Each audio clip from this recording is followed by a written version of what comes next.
But that's exactly it, isn't it?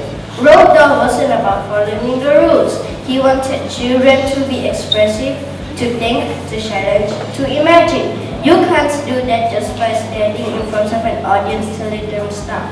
Yeah, let's show them a lot of things we create rather than telling them about it. Jack and Jill went up the hill to fetch a pail of water. So they say the subsequent fall was inevitable. They never stood a chance, they were written that way. Innocent victims of their story. Like Romeo and Juliet, 'twas written in the stars before they even met. That love and fate and a touch of stupidity would rob them all the hope of living happily. The endings are often a little bit gory. I wonder why they didn't just change their story. We're told we have to do what we're told, but surely sometimes you have to be a little bit naughty. Just because you find that life's not fair, it doesn't mean that you just have to grin and bear it. If you always take it on the chin and wear it, nothing will change.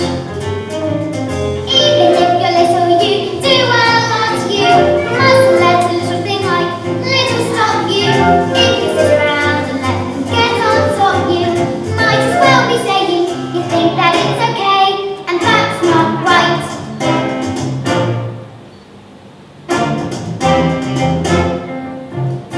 Cinderella in the cellar didn't have to do much as far as I could tell. Her godmother was 2/3 fairy.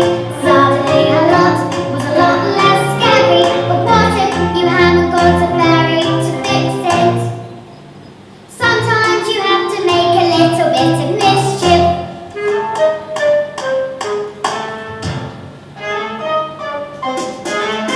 Just because you find that life's not fair, it doesn't mean that you just have to grin and bear it.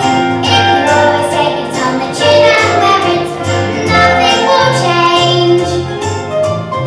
Even if you're little, you can do a lot. You must let a little thing like little stop you. If you sit around and let them get on top you, might as well be saying you think that it's okay, and that's not right.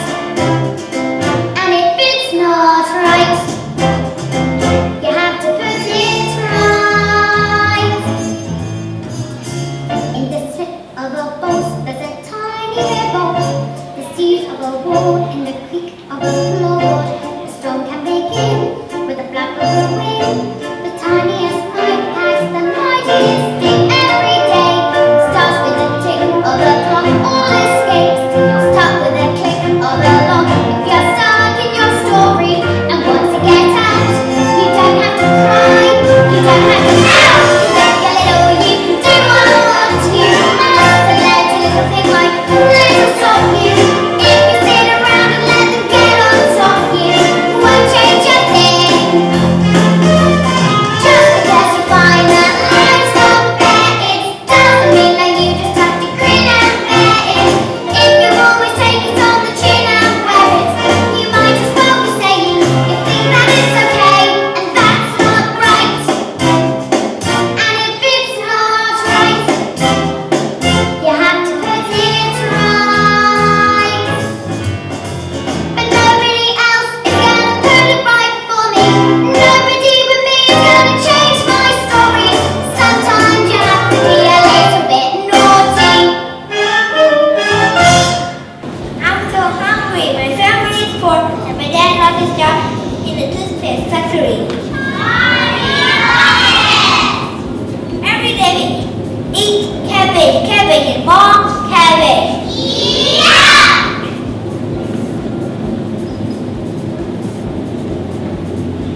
Extra, extra, read all about it. Mr. Willy Wonka's giving out tickets to his chocolate factory. Golden tickets. Wow! How many? 5, and they're hidden Wonka bars. Extra, extra, read all about it. The first golden ticket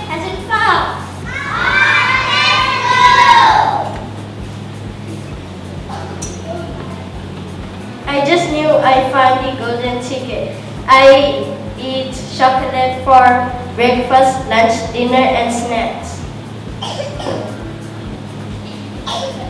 I'm no sad at finding the golden ticket. Extra, extra, read all about it. The second golden ticket has been found. Let's go.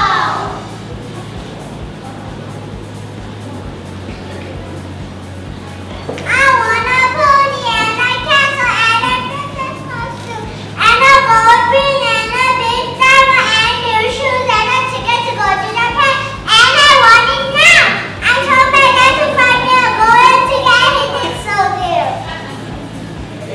What a spoiled little girl.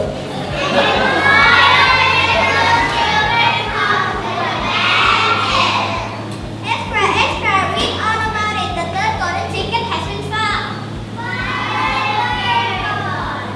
This piece of gum that I have been chewing for 2 years. I don't usually go in for chocolate, but as a world-class gum chewer, I just knew I could find my golden ticket. And I did! Only 2 tickets left. Extra, extra, read all about it. The fourth golden ticket has been found. Shoot 'em. I just left TV and killing. I have 78 different toy guns and 6 runners. What a beastly little boy. Extra, extra, snowstorm coming. Stay warm and don't go outside. What's that? A one coin.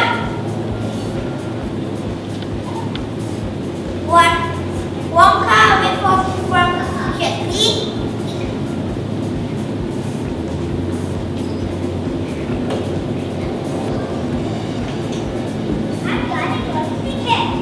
Why not read all to see what happened next?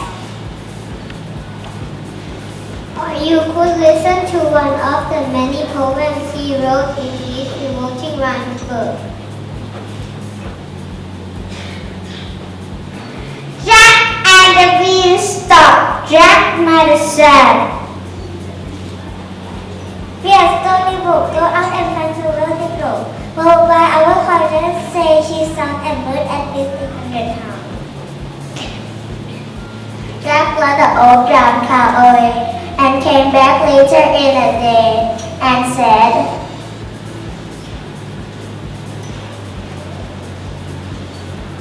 "Oh, mommy dear, guess what the clever little boy has got? I got I don't know how a super trade-in for our car."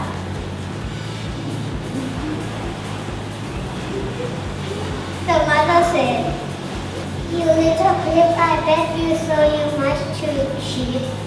When Jack produced one lousy beam, his startled mother turning green, looked high up in the air and cried, "I'm absolutely stupefied! You crazy boy, did you really mean you sold Gigi for a bean?" She snapped the bean and yelled, "You drunk!"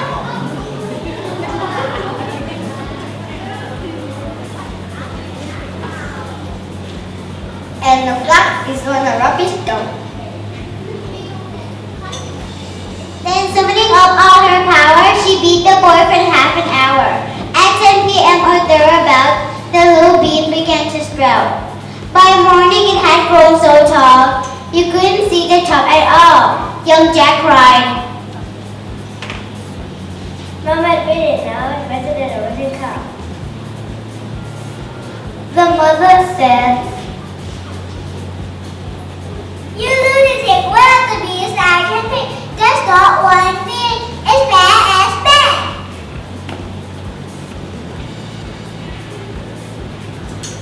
No, cried Jack. You look up there. Look up very high and you'll be home. Each single leaf is solid gold. Golly, the boy was right. Now glistening in the morning light, the mother actually perceived a massive golden leaf. She yelled out loud, "My safety song, I'll sell the mini barrel. Don't stand and get your little clocks. Get up there quick and grabbed a lot. Jack was nimble, Jack was keen.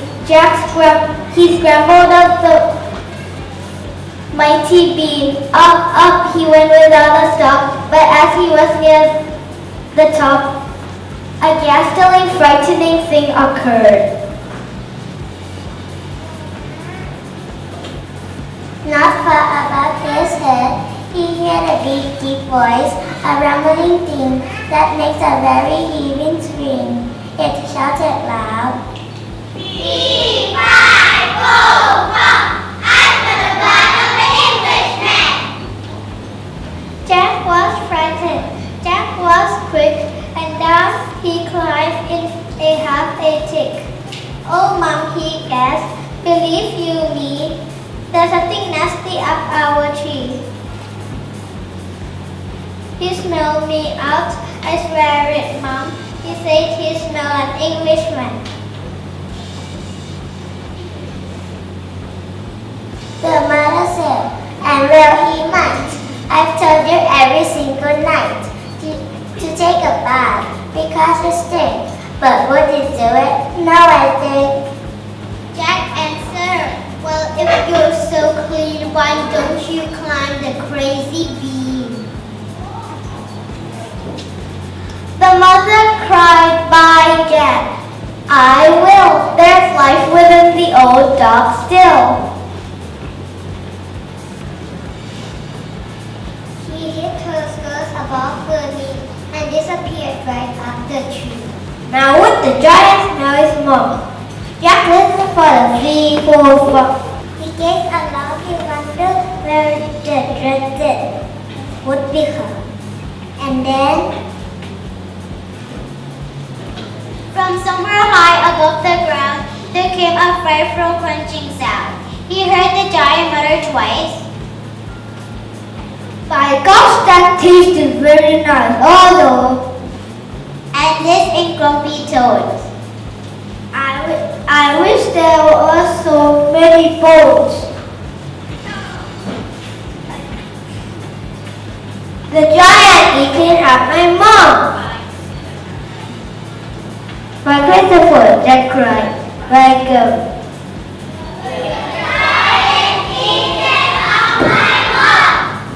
Before we go, we would like to share some of Roald's fantabulous food.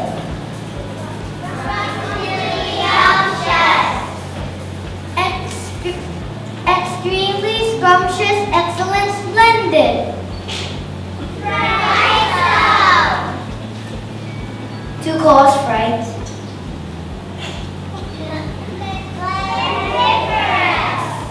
Remarkably fine, magnificent, splendid. We hope you enjoyed our splendiferous assembly and didn't find it too frightsome. Not long now, you can have a scrumptious, yumptious snack in the canteen.